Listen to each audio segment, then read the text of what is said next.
Hello, this is Marshallee, and welcome to my garden diary. Today is the 8th of June 2021, and today my bellflowers are opening, or some of them have opened, and that's what we'll look at today. So, the bellflower um, is an excellent ground cover,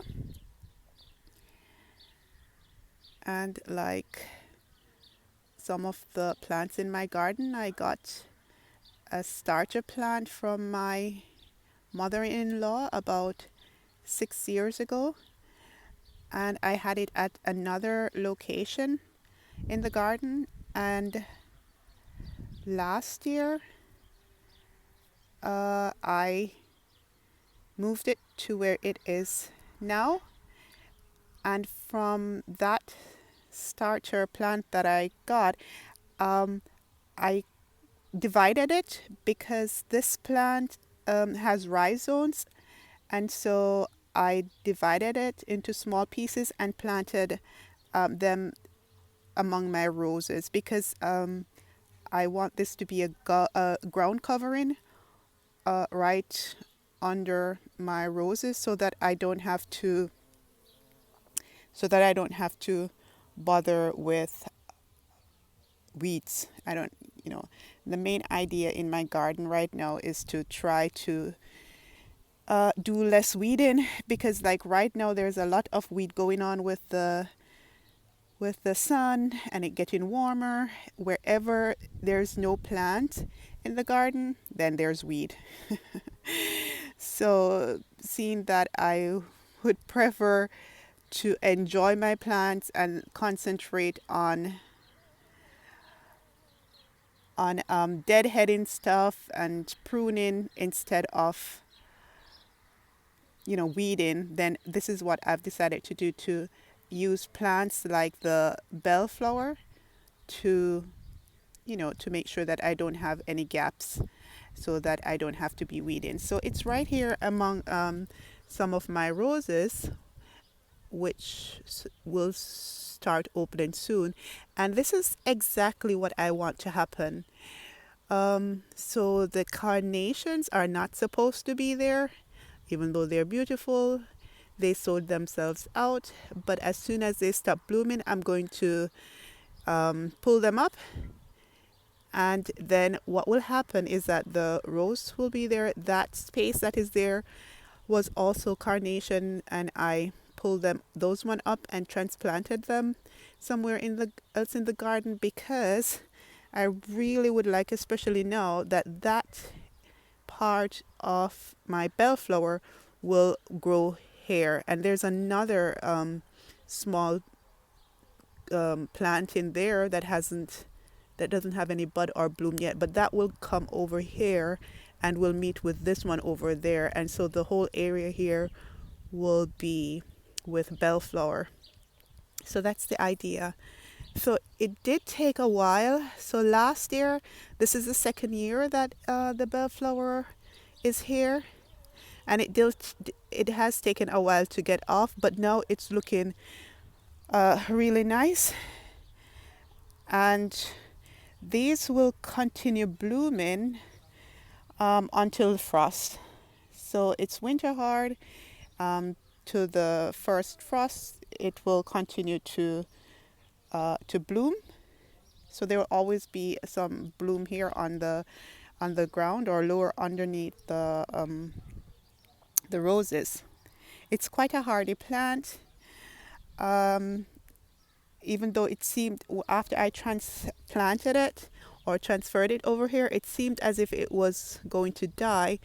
But that's one thing I've learned with gardening, that after I transplant a plant, then it does take a while. So I have to be patient and wait for them to have enough roots, and then they will start thriving. And so this is what is happening. So I'm really looking forward to seeing what this will look like when this whole area here, so the whole area here on the ground will be full of the bell flowers. And I need to go in and get rid of the greens from my spring plants, like the bulb plants, like the tulips, the daffodils, and so on. They're still there. So I need to, in the next couple of days or in the next week, I need to go in and cut down that.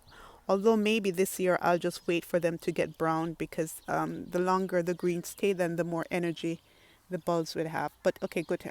Let's go back to the bellflowers. So yeah, I've had this plant then for about 6 years, but when I got it was just a small cut-in, and so it's quite easy to divide and transplant and replant. And again, I said it has rhizomes, so I just cut it into small pieces and then transplanted it wherever I want it in the garden. And it does take at least the first year when it's transplanted. It will not do that well. You know, it will take a year for it to get established, and then after that, it will do well like it is doing now in the garden. What will happen? I know the blooms are quite small, but as much as I can, when after they have the blooms are spent, I'll come around and deadhead them. That means I'll take off the spent blooms so that they don't develop seeds, and that will encourage more blooms to come up. In winter or at the beginning of winter, I I could cut it back to encourage growth, but I don't do that because it grows quite well. But what I have to be careful with is that it doesn't cover the bulb plants like the tulips and the daffodils because it has rhizomes and it's quite thick. I am afraid that if it grows where the bulbs are, where my spring bulbs are, then then the bulbs might not be able, they might suffocate.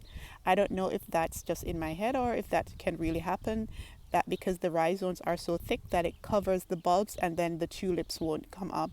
So what I've done is that I made a marker. I have a marker in the garden to tell me to what point they should grow. And so if it comes to, that's my marker over there. Let me see if I can see that. That right there is my marker.